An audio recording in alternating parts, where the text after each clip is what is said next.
Enchanté, je m'appelle Arnaud, j'ai 40 ans, je viens en fait du domaine de la logistique, donc qui n'a rien à voir du tout avec ce que je fais maintenant.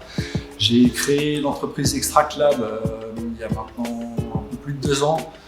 C'était pour proposer mes services d'extraction pour les cultivateurs suisses et pouvoir aussi élaborer et confectionner mes produits naturels de très haute qualité à base de cannabinoïdes en fait. Je parle ici de large spectre, ça veut dire qu'en fait il y a tous les cannabinoïdes présents dans la plante, c'est ce qu'on appelle le full spectrum dans le jargon sur le marché.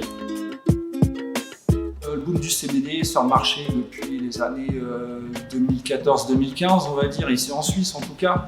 Donc c'est aussi pour ça que je me suis lancé, parce que je suis un amateur de plantes de chanvre.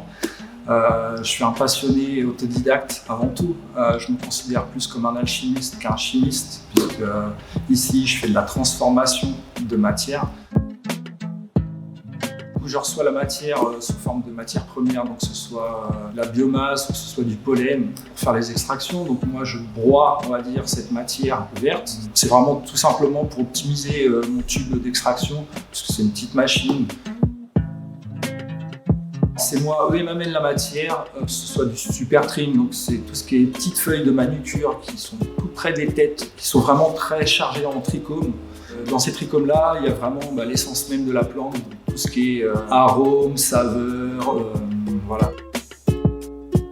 Mes produits ne sont pas thérapeutiques, ne sont pas visés thérapeutiques, ce sont des produits qui sont cosmétiques. Exactement. Je dois vraiment rester sur le côté cosmétique et non thérapeutique. Ceci dit, il y a vraiment un engouement sur la molécule de CBD, surtout au marché, que ce soit alimentaire, thérapeutique, cosmétique, voilà. Moi, je me suis lancé, comme j'ai dit, je suis un passionné, donc si je peux vivre de ma passion, c'est bien. Et puis je fais ça avec le cœur et l'intention. Voilà, oui, alors c'est plus des collaborations que j'ai avec différents agriculteurs ou cultivateurs suisses. La matière peut être produite en extérieur ou alors en intérieur. Tout simplement, un plant qui est travaillé en extérieur, il a tous les bienfaits du soleil, on va dire, les bienfaits de la nature. C'est une plante qui pousse très bien dans un milieu naturel. En intérieur, c'est plus à l'être humain de reconditionner, de recréer en fait les conditions extérieures, mais en intérieur, donc avec une lumière artificielle, ventilation, aération. Et puis là, par contre, il y a en général des ajouts d'engrais pour que la plante puisse pousser plus rapidement. Alors pour ma production justement de fleurs, j'ai fait une très bonne sélection, on va dire, au niveau de la génétique. J'ai sélectionné mes plants par rapport à l'aspect, nos terpènes qui vont redégager, donc tout ce qui est saveur, les odeurs de la plante, c'est ça aussi qui nous fait aller plus vers ces variétés-là qu'une autre variété, on va dire. Aspect, mais c'est aussi tout ce qui est arôme, tout ce qui est senteur, arôme, c'est plus principalement là-dessus, on va dire, le premier prérequis, puis après, c'est plus par rapport à l'aspect et au rendement de la plante. Quand je reçois la matière première, que je passe dans un mixeur pour avoir une poudre très très fine, pour pouvoir optimiser mon tube d'extraction, j'utilise cette machine en CO2 supercritique. C'est une extraction, on va dire, méthode d'extraction verte, parce qu'on utilise du CO2, un circuit fermé. On n'utilise pas de solvant. Le CO2 à la base n'est pas un solvant, mais on le fait devenir solvant, justement dans un état qu'on appelle supercritique. Ce n'est pas un état normal, puisque c'est un état qui est entre le solide, semi-liquide et semi-gazeux. Donc on n'arrive pas à le retrouver à l'état naturel, mais avec cette machine, donc à une certaine pression et une certaine température, on le fait devenir à cet état. Et du coup, le CO2 devient solvant. Et quand il est relâché de la machine, le CO2 s'évapore et du coup, ce qui ressort de la machine, il n'y a aucune toxicité possible. Et là, on est vraiment sur un produit de haute qualité à large spectre. Pour la machine, elle a aussi différents paramètres, c'est-à-dire qu'elle peut très bien retirer les cannabinoïdes des plantes de cannabis. On peut très bien retirer la caféine du café, on peut retirer la théine du thé, on peut aussi faire des biocarburants. J'utilise justement le CO2 pour avoir zéro toxicité possible dans le produit final, que le client n'ait pas de soucis derrière. En comparant à d'autres extractions qui sont faites avec d'autres solvants à base d'hydrocarbures qui sont utilisés en fait différents alcools pour faire des extractions à base d'alcool, typiquement comme des teintures, mais le produit in fine se retrouve avec de l'alcool dedans. Après, toutes les extractions qui sont faites à base de butane, d'hexane, de propane, il y a une purge, un dégazage obligatoire à faire avant la mise sur le marché du produit, puisque là, ça pourrait vraiment être hautement toxique pour le client. Alors, c'est un produit brut, hein, c'est un raw material. L'appellation vraiment dans le jargon du CBD, on appelle ça du crude. C'est vraiment le concentré pur avec tous les cannabinoïdes présents dedans.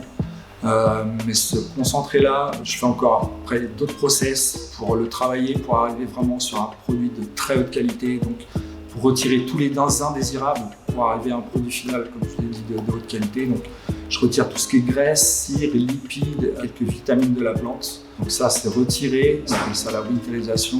C'est-à-dire que je mélange ce concentré qui sort de la machine, je le mélange avec de l'éthanol absolu pour avoir zéro toxicité encore possible dans le produit final pour le client. Et non pas de l'éthanol dénaturé. Là, il pourrait y avoir des traces de méthanol qui seraient très toxiques pour le client. Tout simplement pour pouvoir mettre mes produits dans la catégorie cosmétique, puisque les produits que je fais sont voués à être des produits cosmétiques. Après, il y aura d'autres produits comme les roll-on, les sticks à lèvres aussi, divers produits cosmétiques. Donc pourquoi je me suis tourné vers vous? Parce que j'aimerais pouvoir faire les choses en ordre avec tout ce qui est autorisation, les DIP, voilà, tout. Je suis encore dans les démarches, on va dire, pour avoir toutes ces autorisations-là. C'est vrai que c'est pas facile, ça demande du temps, de l'énergie, du financement aussi, parce qu'on va pas se leurrer. Mais par souci de faire les choses bien et de faire les choses carrées. Alors oui, en ayant fait le choix de ce bâtiment pour créer, on va dire, mon laboratoire, j'ai pris en compte justement tout ce qui était normes de bonnes pratiques de fabrication, donc tout ce qui est BPF, par rapport à l'agroalimentaire, puis on va dire un peu la pharma. J'étais logisticien avant, dans une autre vie, exactement. Je connaissais déjà toutes ces normes-là, donc je me suis dit, applique-toi-les, puisque de toute façon, si tu veux faire des produits quand même réglementés, autorisés, avec très bonne qualité, il faut quand même s'imposer quand même un minimum de règles d'hygiène et de sécurité. Donc, chose que je me suis imposée, on va dire, pour pouvoir aussi anticiper la suite qui est, on va dire, maintenant, pouvoir avoir toutes ces autorisations-là sans avoir de soucis derrière au niveau du laboratoire, du local. Je n'ai pas après à rechanger d'endroit ou quoi que ce soit, puisque au niveau des matériels, c'est quand même du matériel assez lourd. Alors moi, les valeurs sont avant tout être soucieux déjà à la base de l'environnement. Je suis quelqu'un de très nature à la base, j'aime la nature, j'aime l'environnement. Mes valeurs, c'est travailler un produit de qualité, sans mentir, sans tricher, être le plus transparent possible au niveau des consommateurs, jouer vraiment la transparence et essayer de viser le plus haut possible au niveau de l'excellence suisse. Voilà. Parfait.